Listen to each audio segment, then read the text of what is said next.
3 out of 4. I meant to finish this yesterday, but I made a 4-hour video ranking all of my favorite games of the year. Which I think Clair Obscur, if you reduce it to only games that came out this year, got like 5th? I don't know. You had time to watch it by now. If you haven't seen it yet, it's on my Boring 3th channel. I made a tier list, I guess, just because that's certainly a way to try to process every single game in the years. Just turn them into little JPEGs and then try to manually sort them from best to least in 4 hours of rambling. But video's not doing very well so far, so we'll see. So it was maybe not the most efficient use of, most productive use of my day. Where the fuck's the last one, actually? Maybe it's better to forget about all this. But she is trapped here, behind this door. Forever painting.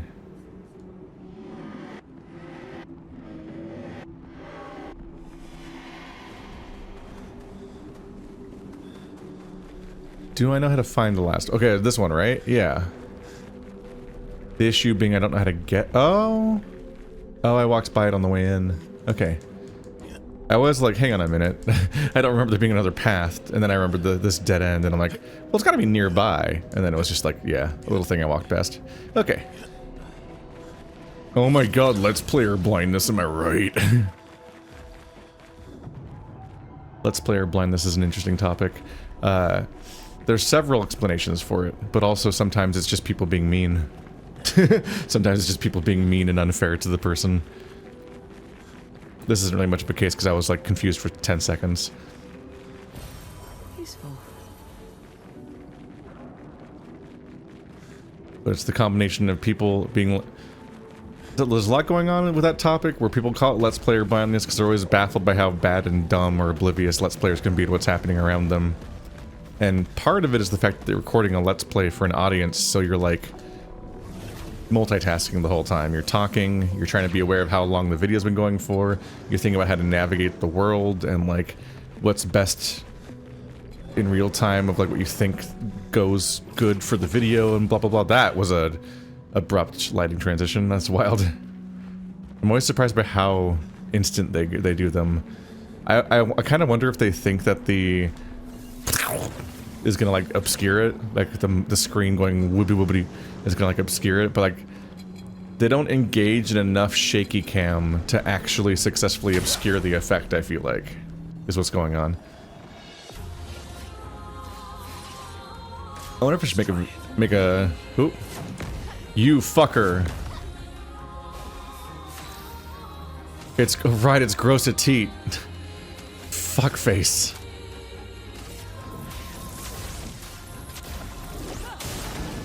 I wonder if I can even damage him or if I just have to dodge him for a million years again.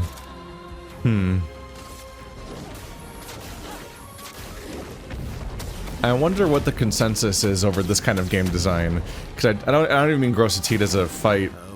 I mean like, what are we doing here?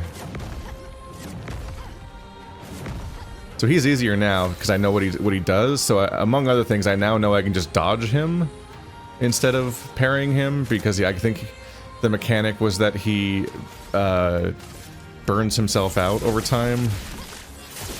Once he does X number of attacks, he'll just explode and die. Although I might be able to kill him before then because I'm so strong. But when I talk about this kind of level design, I don't mean this. I mean like specifically the part where the game takes every single unique experience that was remarkable at some point.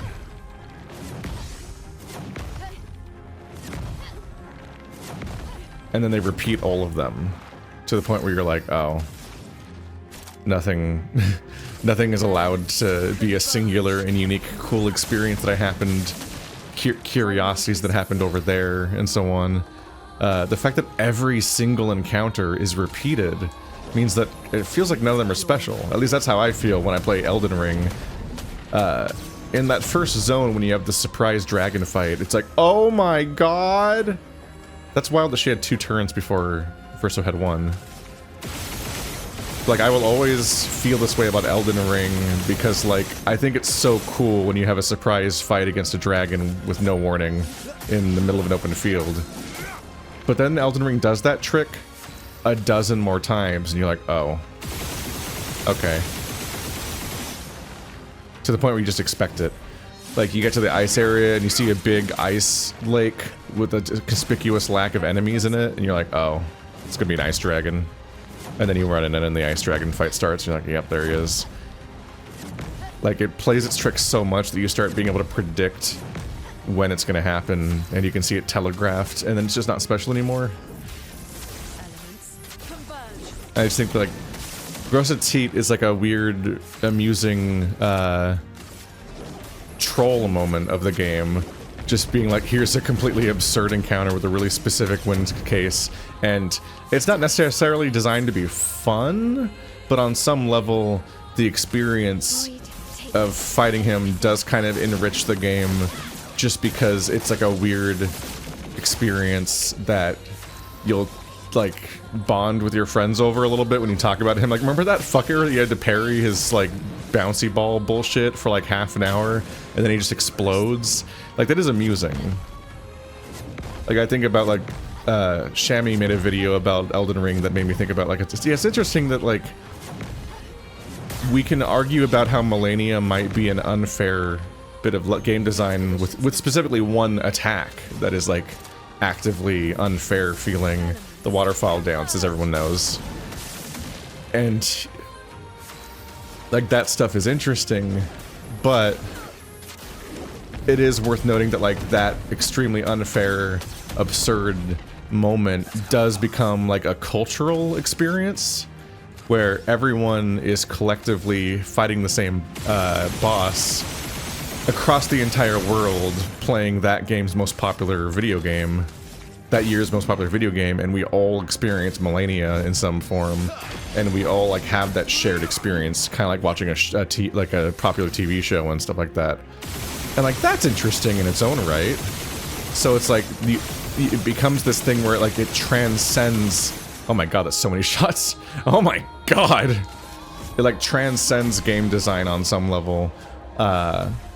That you can have moments in games that have value to your real life narrative more so than whether or not they're like a good bit of game design for the sake of fairness and so on.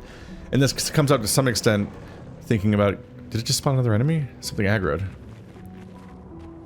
This comes up somewhat in the context of like Fear and Hunger and Pathologic sometimes. Like, there are games that do dickish things to you, or trollish things, or break their own rules, or do something weird, or even something that's a kind of unfun but extremely memorable. And it's a weird line to ride, but like, it can be this amusing thing that really sticks in your brain. The fucking the Russian roulette scene in Lisa the Painful, just completely absurd. Like, I can't believe that game did that kind of moments. And so like, there's things that have value there, and so like Grosset Teat, I'm willing to be like, this encounter's stupid, but I'm not mad at it. It's like kind of acceptably absurd. Oh, I found the exit without actually doing the point of this place. I should probably go do the other stuff first and then exit this way at the end, since I'll have to fight them that time anyway, and they might respawn before then. So like Grosset Teat is interesting as a one-off thing, off in that corner that has that particular gimmick, and specifically that you'll fight at a level of power where you aren't able to overpower him like I just did. You have to actually experience the full gimmick of him taking so many years to die that he eventually just explodes on his own, and so on. This area looks really small. Looks like you could just run straight to the duelist right up there. So like, that's all interesting. And this game's full of things like that. There's so many encounters designed to be like that throughout the world in their original forms. But here in Act 3, every single encounter, even the ones you thought they might not do it for, every single one of these encounters just happens again. Is it the same? Oh, so this just also connects to the same underground area. Okay. And I think that cheapens the experience. Fighting the thing over and over again makes it less impactful and less interesting, but also, like I said, with some of these things, they're being removed from their original context. So they don't really have, like, Grosset Teat didn't have a huge amount of context because it was a surprise, but like, the ice enemies aren't in the ice level, and the fire and ice train guy that's really specifically about the fire and ice train level is just repeatedly showing up in other levels where he's not surrounded by fire and ice and train. It's just really weird. And what's weird about those is that the original versions are optional. So like the game calling it back to Duelist is slightly different because Duelist is a mandatory fight. So you definitely fought the Duelist because you had to do that to access the second half of Act 2's like map. Well, that will help. But you might have never been to the Fire and Ice level. You might have never fought Grossatit. I don't know how to say his name, so I'm just committing to a pronunciation and moving on my life. So he might just show up here out of context. And so you might just be getting a shittier version of the encounter because you missed the original encounter. But here's a reference to him. So it's the Act 3 is self-referential to a fault, I think, where it's constantly referring to encounters that happened in Act 2. But even the ones you didn't play, kind of like how they have you go to the Fire and Ice level during the ending of Act 2, even if you didn't actually play it the first time around.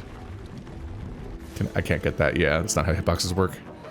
So I just find, I don't agree with this design approach. I don't think it's a good idea to do it that way. But I don't know. What is your average reaction to it? Is it nostalgic and cool to find Grossatit again? And for that matter, does your reaction change based on the idea of there being like specific enemies that repeat versus the game doing what it's doing right now, which it's not repeating specific enemies, it's repeating everything.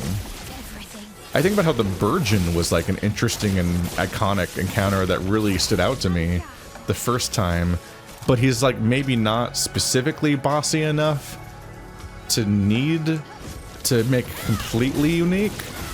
But at this point I've fought the Burgeon so many times that I'm like, he's kind of really boring, and I'm like, man, the first time I fought this guy was really cool, and now I don't care. Now I just blaze through it and barely think about it. But like, he was genuinely, like, he's so big. He's so big that it was genuinely like really upsetting and stressful when he first showed up, and you get to eat your party members, and you're like, how am I gonna get through this fight? This guy's crazy. And nowadays the Burgeon's kind of like a, who cares? You do not eat Verso. You fucker, he didn't even get a turn. Like the Burgeon, this fight's been recycled so many times now that I'm just kind of bored of it. And I thought it was a really cool fight. So for me, psychologically, it does not add to the game to fight the same thing over and over again. And there's definitely classes of enemies. There are definitely enemies you can recycle because they don't get that level of hype in the first place. They're just normal enemies. But there definitely are enemies that have a level of hype and significance that they specifically feel cheapened by repetition because of them coming back all the time. And he keeps dropping Burgeon skin, and I keep not knowing what that's for. I forgot that I was going to look into that. It does remind me that I looked into something else, though. I got fractal brain thoughts here. I switched to a Core Limb after last episode and leveled that up to level 33 because I thought that might be more significant than using the Dark Stains. Because the Dark Stains are iffy in that the Dark Stain weapons effects just weren't relevant to anything that I was doing with my build anymore, and generating a single Dark Stain breaks my ability to use the current spells that I am doing. It's still here, so I can switch back to it if I want to. And it could be good because like I could have a different backup plan for what to do once I generate a Dark Stain, because obviously doing more damage with Dark Stains is also pretty strong. But just overall, I was like, I feel like I'm not using the effects of this thing, and I'm not really built around Dark Stains, so I thought I'd try to find something that fit a bit better. It was kind of hard to find anything that did feel like it fit, though. Kind of ended up with this. 100% crit chance when 4 stains are simultaneously active, so that means that when you use Elemental Genesis, it's always 100% crit, which is kind of redundant because she's already there anyway, because she has a crit. We're past that a little bit. 20% increased damage for every consecutive turn without taking damage, so the more turns she has, the more her damage builds up to being 100 plus 100 times damage, which, since she takes 2 turns per turn, I think does stack. So I think she gets 40% increased damage per turn, basically, because she gets 2 turns every turn. And then critical hits apply burn. I'm like, sure, let's add even more to the overall amount of burn that everyone's getting, because she's critting constantly. So that seemed kind of reasonable. If I give her the burn applies more burn effect, then that could also amplify it, and then just keep generating even more burn for like Verso to eat or whatever. I'm not super proud of that weapon though. We'll see if I stick to it or not. But it felt like it would at least somewhat apply more damage more consistently. The 50% damage from Dark Stains is very strong, but it requires me to stop using Elemental Genesis as a strategy the moment I get one, because it takes over my character. Because I can't get rid of the Dark Stain, and so I can't really get the 4 elements anymore. Well, that will help. Whereas this one gives me 20% damage every turn, which does go away whenever she takes damage, which sucks, but it generates pretty quickly, so a bit like Roulette, it's more inconsistent, but she actually will more commonly get more damage quicker, because she only has a chance of generating a Dark Stain, but she generates that 20% automatically every turn. So that's pretty good. I have been surprised by how little Dark Stains generate. Like, you would think that every time I do Elemental Genesis, I would create 2 Dark Stains, because I'm consuming 4 stains. But instead it seems to generate 1 Dark Stain sometimes. So it feels like it's per attack instead of per stain, which makes it much weaker than I thought it would be. Because ideally, you'd use Elemental Genesis, and then you might generate up to 4 Dark Stains. Anywhere from 1 to 4, 2 being the most common outcome. But, like, that'd be pretty strong. That's a plus 100% damage. If that was happening, I'd be more likely to accept the idea of not having to use, not being able to use Elemental Genesis anymore and having to plan for different attacks going forward. Because I'd have such a big damage bonus that I'd be pretty happy with that. Ah!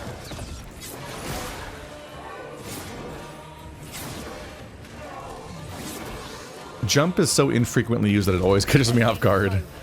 It's not as much of the overall rotation as you expect it to be.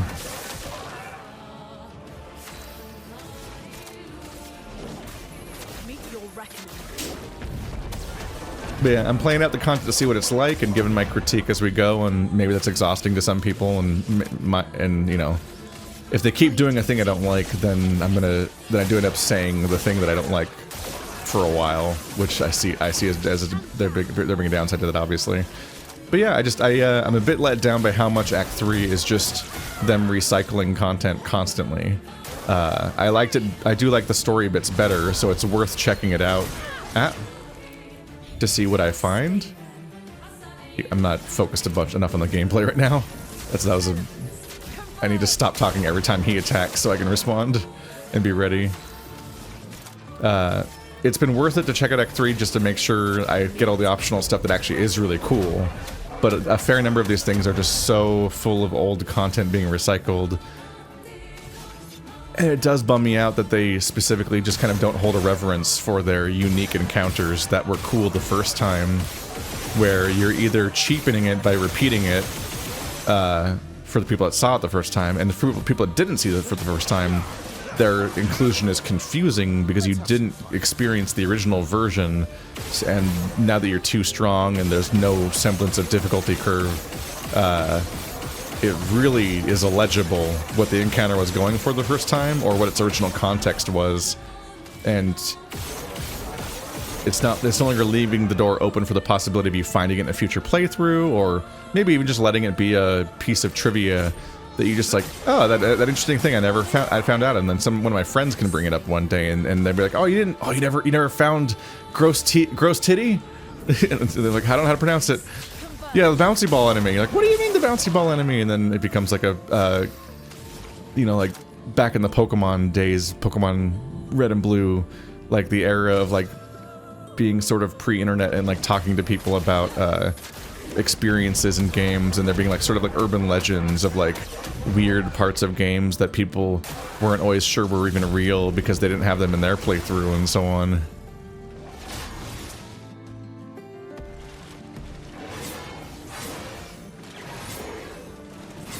I think about how like games like Yume Nikki, ooh boy, long combo. I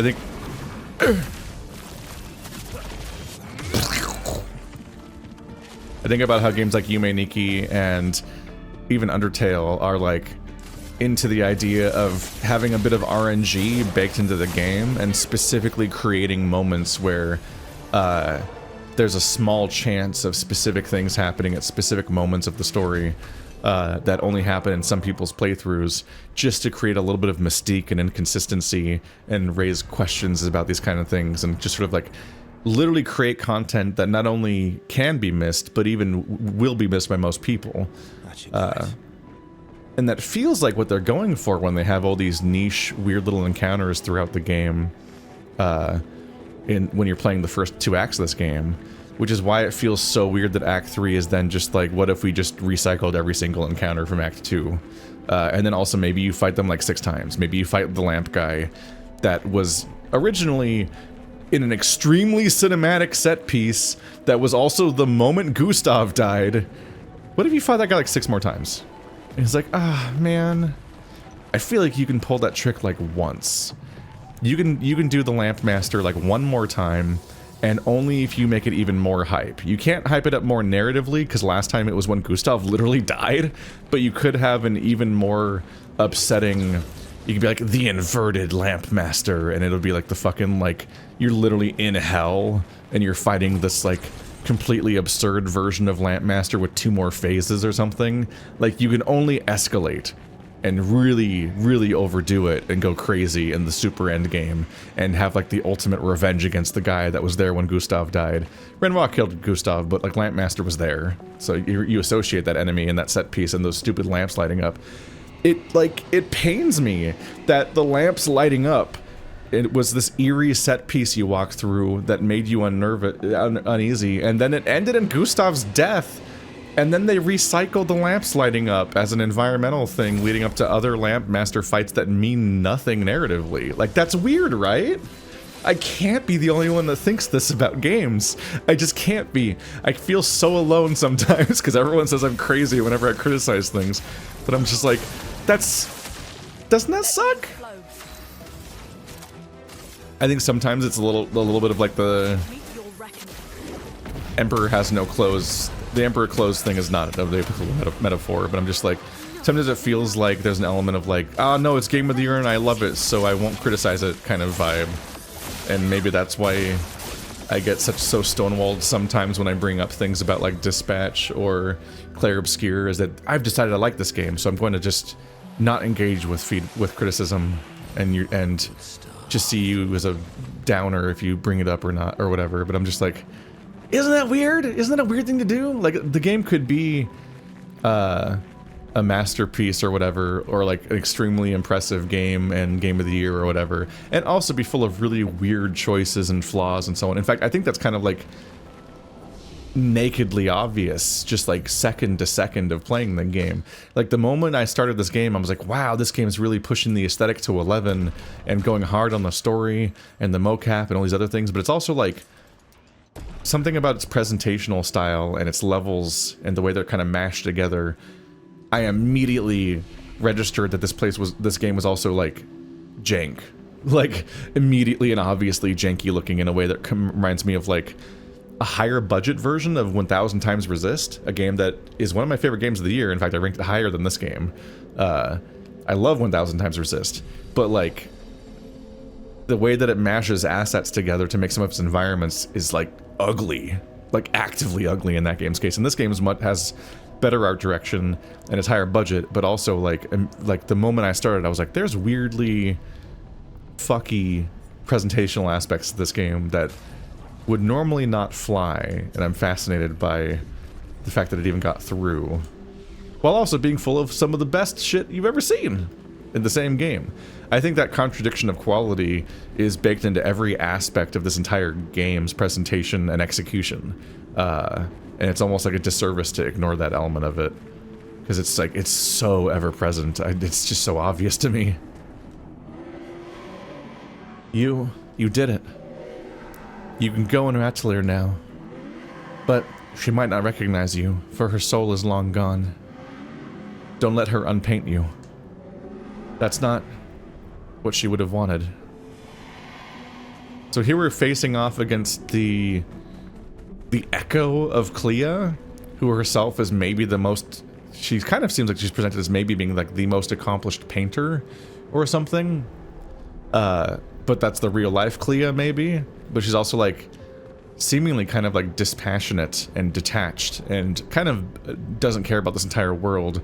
And there's a version of her in here, and she probably resents that. She probably resents that there's a Clea in here created by her mother, And then it seems like that version of herself has closed herself off from the world and maybe gone insane and has a completely different reaction to everything. But then you go over to the Endless Tower and there's a Clea there too, and it's like, is that the real life Clea, or is that this Clea, or is there a third Clea? Why? Like, it muddies things a bit, that there's a Clea over there too. It's like, it's not as clean as going to her tower and finding, like, like, 'cause she's the real, this Mael is the real Alicia? Was that her name? And there's, like, the painted one is up in that tower. Like, that was a cool opening to Act 3. But there's enough Cleas that I'm like, wait, what does that mean? I don't remember if they specified the other... I hadn't necessarily considered that there was a Clea in here, necessarily.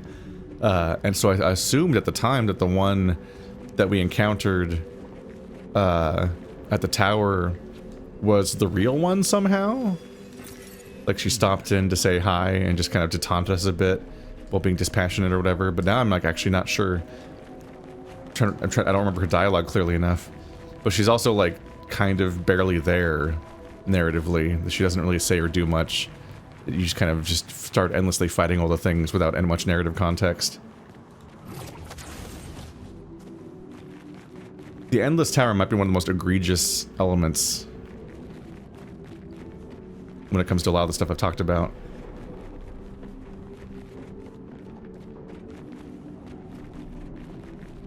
Let's see here. A threatening aura emanates from beyond the door. You attempt to open the door. You push harder. The door shifts ever so slightly. The sensation of danger is magnified. Beyond the door lies a threat unlike anything you felt before. You wish to open the door? Oh god. One last time. Do you truly wish to open the door? So be it. The door opens. Is she even harder? That's scary. The game has never warned me that much before a fight, and I've fought Osseo and Steven. What's his name? Oliver?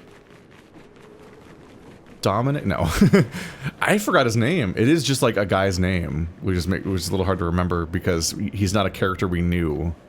It really is like such a moment where you walk in and, like in Dark Souls 3, where you walk into the room of the blind dragon that's cradling an invisible baby, and like there's like Ocelot, and like there's just so much like narrative weight to the moment, and there's so much reverence in the moment. But you're like, who the fuck's this guy? And you're like, he was never mentioned before, and he'll never be mentioned again. And I'm like, I think it was the Balthazar meme that people make about Elden Ring, Dark Souls sometimes, where the level of significance they'll give to a fight that you have no context for, and you will leave with no more answers.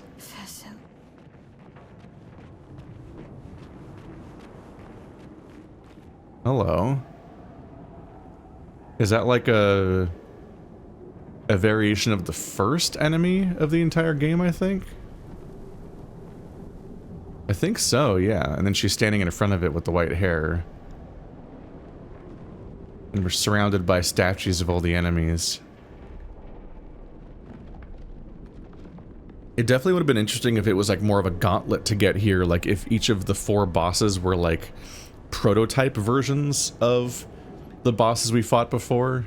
Because like this is about making, like to take a moment about my talk about repetition and whatnot, this is a moment that is about the making of the game that is surrounding us. So to some extent you can say that some of the repetition is saying something about creation, but there isn't much sense of there being iterating or changes between these. It seems to just be the same enemies again. Like they don't seem to be lesser or greater versions of the enemies we fought in the base game.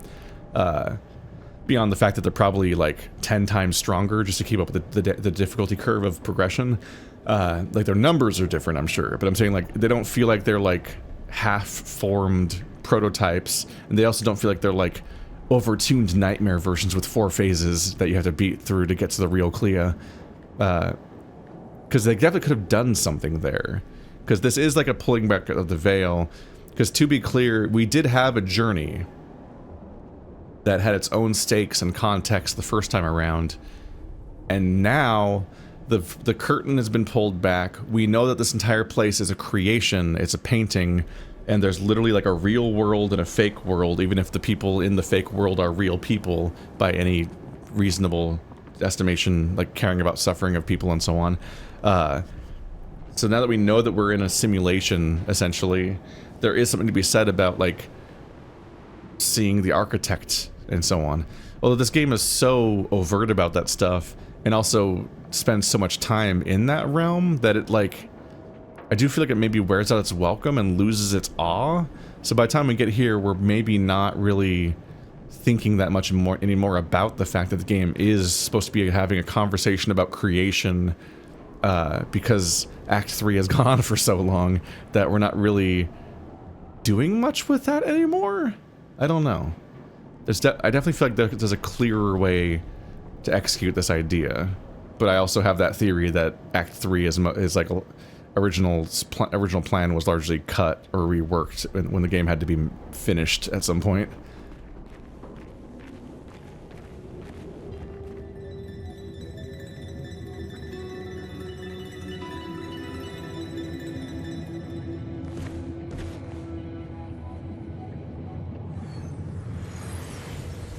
Clea.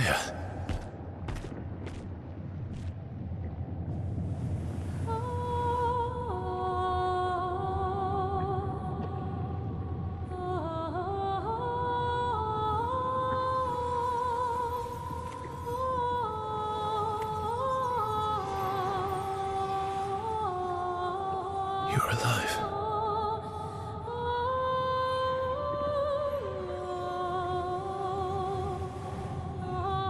What happened to her?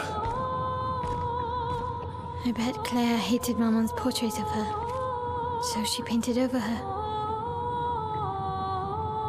And now she paints nevrons.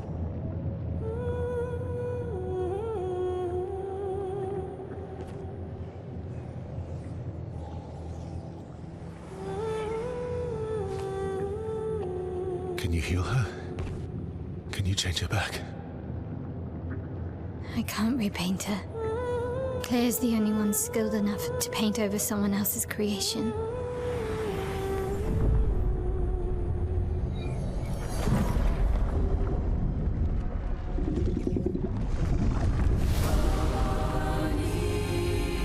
I don't like this.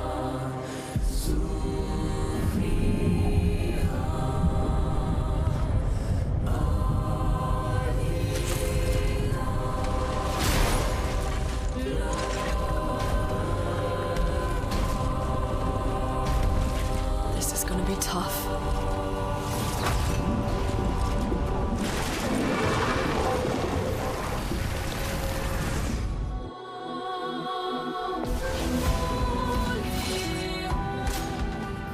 Oh boy.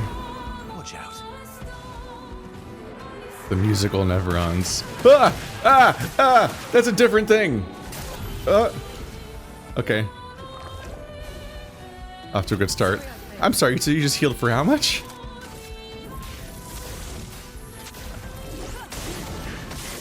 Oh no, she does not take damage.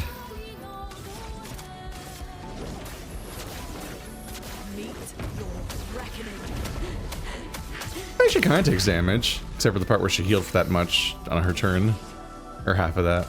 Void, take everything.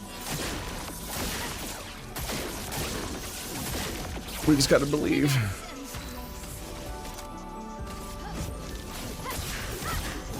I missed it, damn. I'm kind of over the QTEs. I probably should just turn them off. Well, that's hard to read, wow. Oh, she's dead already.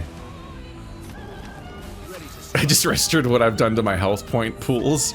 13,000, 5,000, 2,000. Insane disparity. It's very funny. Health just doesn't feel that relevant most of the game. While she's really skinny, I have to worry about her hitbox.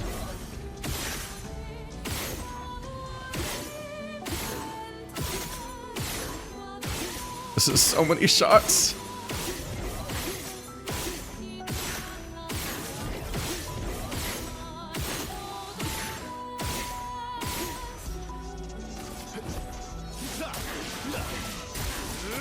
Was that enough shots in a row? Goddamn.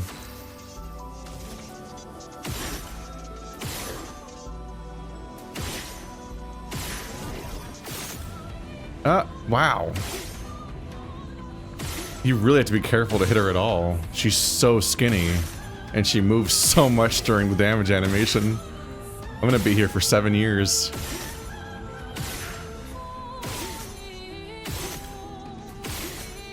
So she really wants to kill Luna.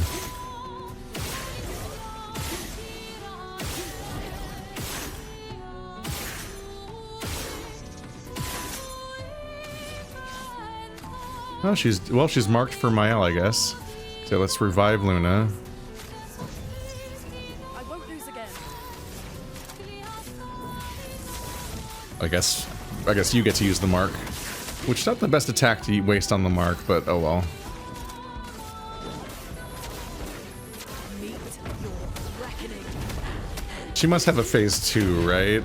Or am I too overpowered for the fight that required that many warnings? Rude. I can't remember if you can actually dodge that or not. I don't think it's gonna matter in a second. Yep.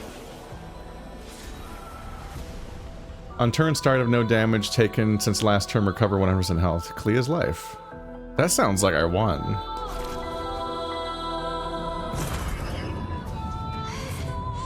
How is she so strong? She's Claire's creation.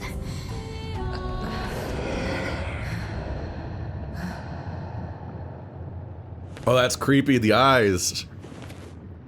Clea?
Jesus.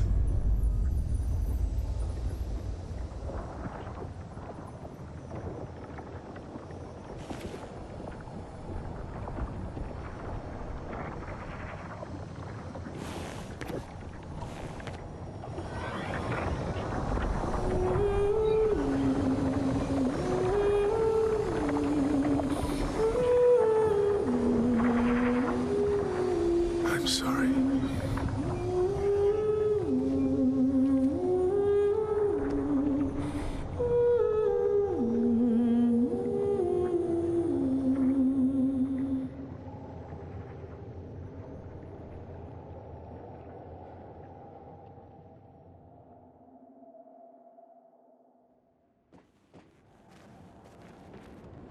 God. Here's thought there was going to be a phase 2 because I'm like, they warned me so many times. I think they warned me fewer times before Simon? I can't remember his name for sure. But like, that guy's clearly harder. He's at the end of Renoir's at Ag Drafts though, which is probably a harder zone. I'm not sure. But God, these narrative moments can hit so hard. Which has me really conflicted because I'm like, they remind you why you're having fun with this game, but they're also diluted so much in that they are now spread out by like 5 to 10 hours of gameplay each time before you have another moment that then is a really cool moment, but didn't necessarily build off of the time spent to get to that moment. Like I was fighting a bunch of monsters that I fought before and then, oh cool, Clea boss fight. Cool cutscenes. Ah, crazy moment. And I just had to fight Lampmaster again. It's just, you know, I'm just really mixed. Because it leads you, it puts you in a weird paradoxical space where you can't fully write off how repetitive and tedious Act 3 is as just being side content to skip, because it has so many of these really significant narrative moments that don't feel optional. They feel like they're worthwhile moments for your playthrough, but you can only get to them by playing all that stuff. And that includes all the stuff that you don't know gets those moments, since you're playing blind and so on, and you don't know which ones are aimless dead ends and which ones are big narrative moments. I'm just like, I have so many mixed feelings about how they're doing this. Because, like, I want to see the end of each individual character's arc and so on per setting. But at what cost? Have you laid her to rest? She did that by herself. Thank you. That's what she wanted. I wish she would have listened to me. Then she wouldn't have to make this painting suffer. Painting or not, she had feelings and a soul. That's what I think, at least. But I know she thinks differently. For me, everything in this canvas is as much alive as what is outside. Esquier, the Gestrels, the Grandis, even Aline's paintings. I welcome them all. Painting should be a celebration. Just like music. Thank you for taking care of her.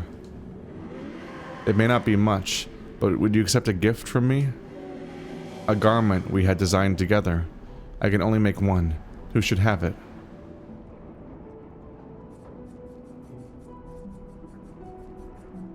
Mael? Wonderful. Here, have this. Thank you for everything. Take care of yourself and the paintings around you. I'm just like Mael's family.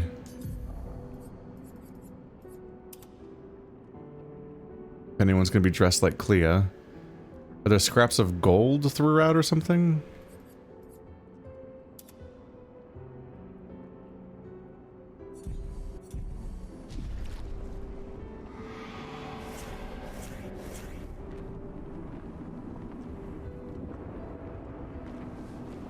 It is gold, right? Yeah.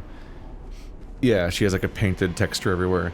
At first I thought she was just dirty, and I was like, I designed this garment for you, and it's like, is it okay? What happened there?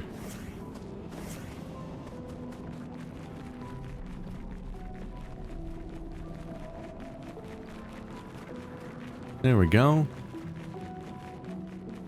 I think I'm gonna ride that momentum and continue on and beat the game. I think it's time. I think it's time to lay to rest my rambles about Act 3 being structured this way. I've done basically everything except for 2 completely unreasonable boss fights. I don't know. Do I need to look up I can look up a gimmick build. I know they exist where you can like one-shot those fights via nonsense. But at some point I'm like, is it that interesting to just recreate somebody else's video, basically? I'm just like, those are not fights that I would ever reasonably do, I don't think. Maybe I'll come back later and do a bonus video where I just kill them after I beat the ending or something. Or not, I don't know. I'm just not that interested in the process of that, necessarily. I see the 700 attacks to counter in order to survive, and I'm like, nah. I don't know if I want to do that. But, yeah, I looked around and did find that, like, there's even a playthrough where somebody face tanks the entire game, I think, and they managed to create builds that can just, they can survive even those fights, not even by perfectly pairing and then one-shotting the boss, like, because I figured, like, oh yeah, there's crazy builds where somebody just, like, they just have to survive one combo, and then they one-shot the enemy. I think Toaster said that he one-shot, the final boss, not the final boss, but one-shot that boss, And that's like a similar approach of like, I assume he had to like survive long enough to have a turn, and then his super fucking broken gimmicky build obliterated them in one shot. But I guess there's even builds people come up with that are so nuts that you can just get hit by everything, and you either tank it via some combination of weird mechanics or healing or whatever, or you just like come back to life no matter what. I saw one that was like a build where Verso, I think, generates infinite gradient, and so he just always uses that one ability where that makes that Verso will come back to life if he dies. And then he gets infinite gradient, so he can always cast that every turn. And then he also uses the ability that makes it so that he acts immediately when he comes back to life, I think is the one.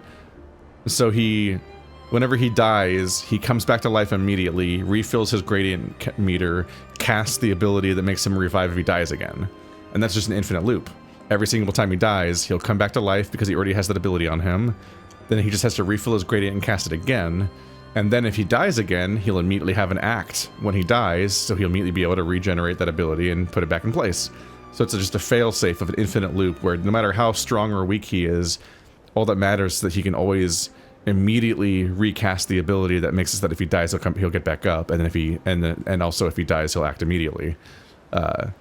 And that just single-handedly breaks the entire thing and the entire game, I assume, and just makes you have an invincible build forever. And I look at some of that stuff and I'm like, that's nice. That's nice. Good for you, buddy. I didn't come up with that, so I don't really want to just I don't really want to just research from the internet all the right answers and then just recreate guide videos in my Let's Play.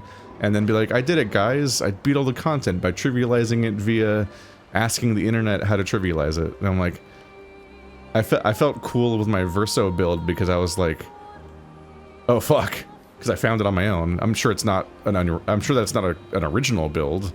I'm sure a ton of people probably do stuff like that because it wasn't that deep of an idea.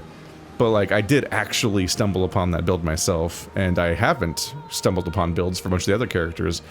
I'm playing Mael like shit, I'm pretty sure, and don't understand what she's for. And that's her ranking higher than the other two characters I don't use because I genuinely don't know how to play them either. I only stumbled ass backwards into a kind of acceptable damage loop for Luna that also is just abusing crit rate. I play this game like shit. I do not feel good at any of the characters' skill synergies and attack rotations and so on, and that's on me. Not necessarily a mark in favor of or against the game, but yeah, I've talked about how like the skill descriptions are so self-referential and looping in their descriptions that I genuinely am like, what am I reading sometimes? So a comically blunt build that's just about how many things can I put on Verso that give him an overly strong combo of just spamming attack and shots is cathartic to me at that point. Let's go ahead and set my characters up real quick before I go into the finale. So, yeah, he has these three because they're expensive. That makes sense. 20% gradient charge on hitting a marked target. Each successive skill hit does 10% damage. Every third hit does double damage.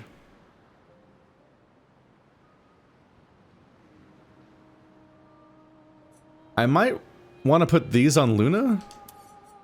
Currently, Luna's abilities do more damage than Mael's abilities, and it might be worth further embracing that, in that Elemental Genesis does 4 hits. So each one will do 10% more damage up to 4 hits.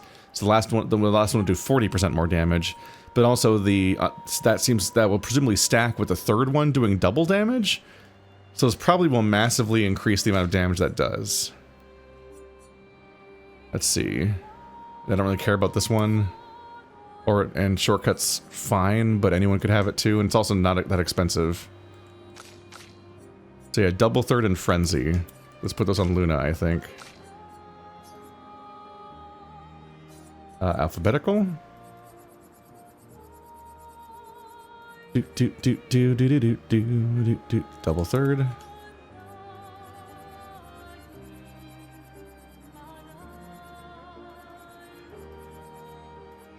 And these should pair nicely with her weapon that is also increasing her damage every turn. So she has just an extremely strong skill in the case of Elemental Genesis that attacks, it nukes bosses, but also nukes entire teams. And all these different effects keep ramping up the damage over time, over the course of its casting and over the course of a fight. Those all seem like relatively strong things to stack. I don't know what to put on you.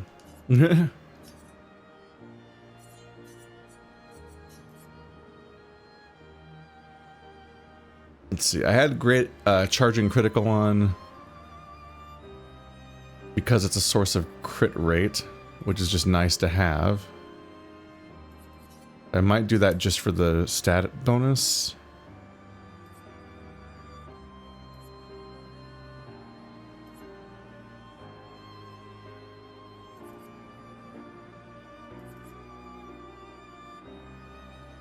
Surprised that energizing attack is not on. Oh wait, no, it's just this one's not equipped on Verso. He probably has the real one on Clea's life. I'm probably not going to memorize that one because it's just time to stop.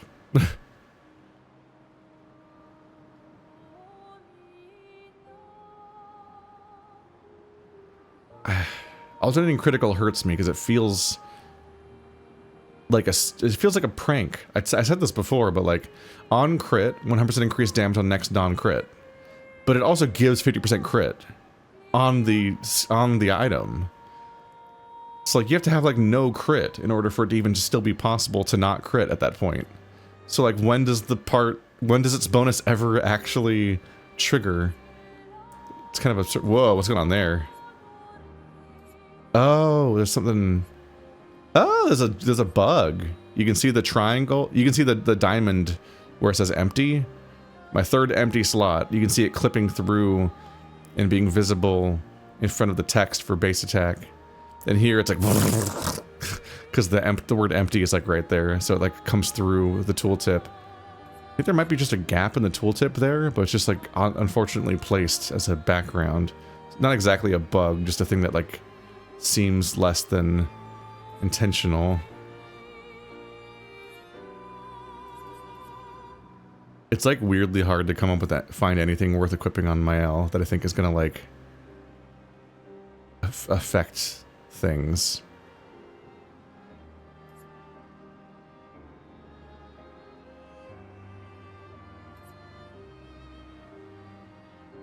Like maybe gradient overcharge is interesting.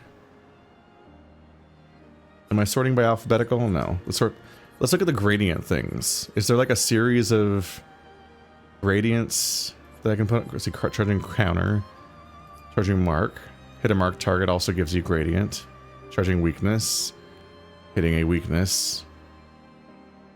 Using an item gives you 5% gradient. That's so small. It's so weak. Attack gives you gradient. All of charging gives you more gradient, but they're all relatively weak. I think these are all used for the bonus for that one infinite build that I talked about earlier. But yeah, most of them say once per turn, unfortunately.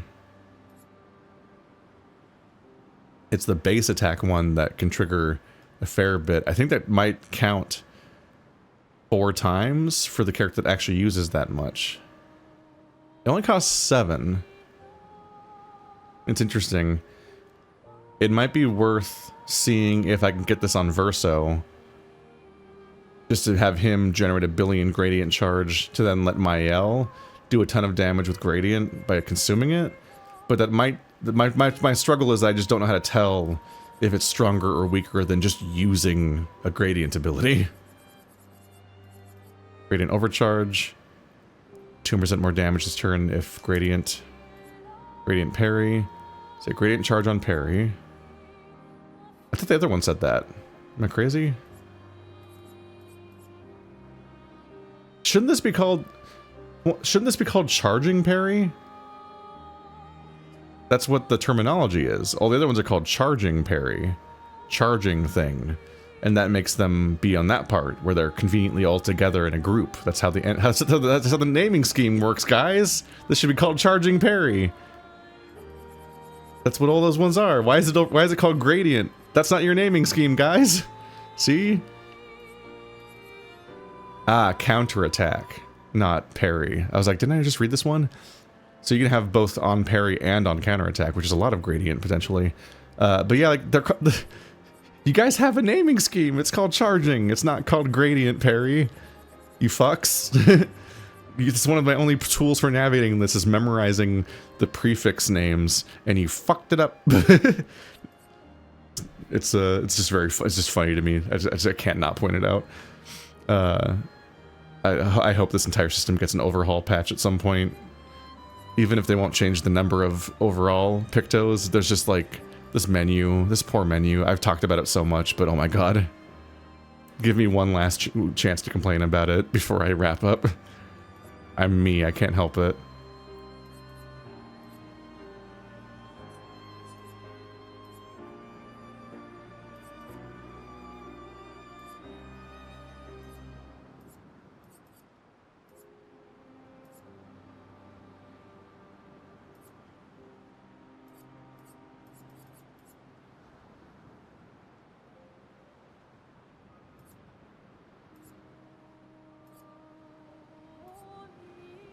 I don't know what else to do. There's no... That's all the gradient abilities, I think. And they're not especially helpful. I'm just like, what else would I go for?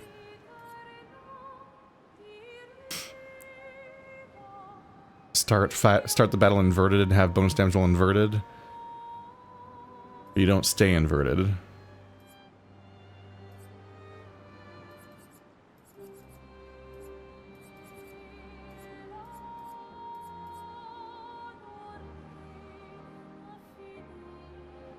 This is the AP eating ability. And I guess that's... I think people pointed this out with Luna, where I guess I had this equipped because I was learning it or something. And every time I think it triggers from every single time you do damage, so it actually just will eat all of your AP. Which does not mix well with the whole 2 turns in a row thing, because it means that she often can't do anything on her second turn. So it really kills her ability to do much there. I might just sort by level. Her crit rate's 94, which is probably high enough. Her health is pretty high. Could just do shortcut. Just get a bonus turn sometimes. Once per battle's not very exciting though, but it is also source of crit that doesn't matter very much at this point though.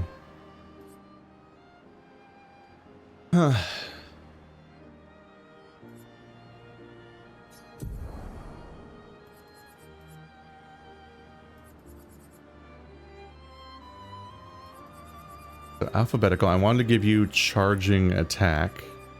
If I don't already have it. Consuming attack? That's consuming the burns, yeah. So Mael gives burns that Verso uses, then Verso generates gradient that Mael uses. That's kind of fun. I need to free up 5 points.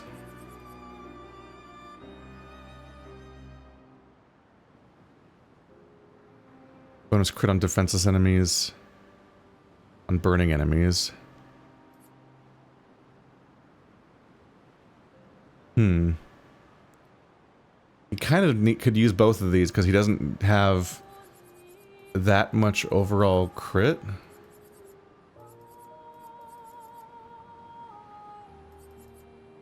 I can't unequip painted power. That's an AP source. He uses so many things. More break damage. There has to be something that I equipped more flippantly that I don't need. Gain rush on free aim shot. I think he gains rush from his attack now. So it's a little bit unnecessary.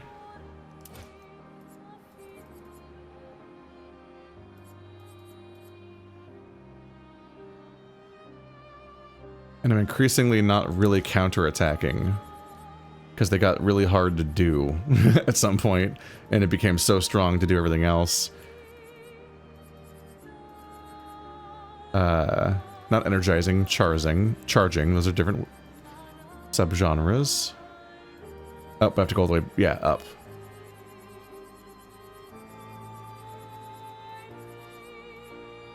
There we go. So he generates 15% gradient charge on base attack, which I think he might get per every individual hit. So he generates 60% per combo, I think, at that point, which means that he does more than a level per... I think he then does a more than a level's worth of it per his overall, like, rounds, or whatever you want to call them. And that's on top of other sources of energy. So that should be, like, a decent amount of, gradient to give to Mael, to give her these big bonuses. Sometimes, at least. Kind of diminishing returns, not the most exciting thing for her to land on, but it's like, it's at least something.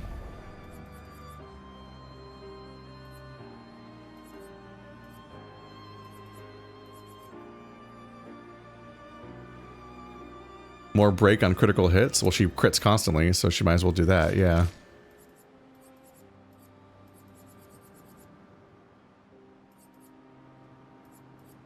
Frame shots, no. Break on counterattack, no. Well, let's find something to spend 3 points on.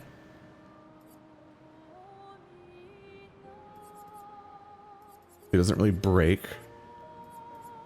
Kind of de-emphasize the idea of breaking for anybody anymore once I gave Verso the ability to deal with this basic attack. Kind of undid the need for people to work on stuff. Gain powerful for 3 turns when revived. That's fine, because they have self-revive now, so getting powerful is not a terrible thing to have happen at that point. Alright.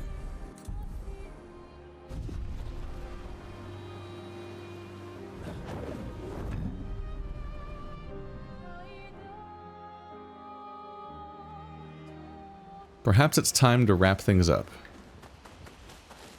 And let's go over here to challenges mode. Do enemy life multiplier. Oopsie. Oh my god, you can do times 100. Let's do times 10. Oh god, oh fuck. So I'm gonna go into the ending, where supposedly I'm over leveled and it's too easy now, because that's what people have been saying about me being an asshole and playing the rest of the game and not just the main story the whole time. They're like, you're an out-level things, you're gonna ruin the game. And I'm like, I'm sorry the game's designed that way. They should have probably not done that. But I'm just gonna ballpark it and be like, I don't know, I'm fucking strong. Maybe I need to times 10 the enemy's health. I guess we'll see how that math checks out as I go into the ending now. Thanks for watching like always, guys, and I'll see you next time as we dive into Lumiere.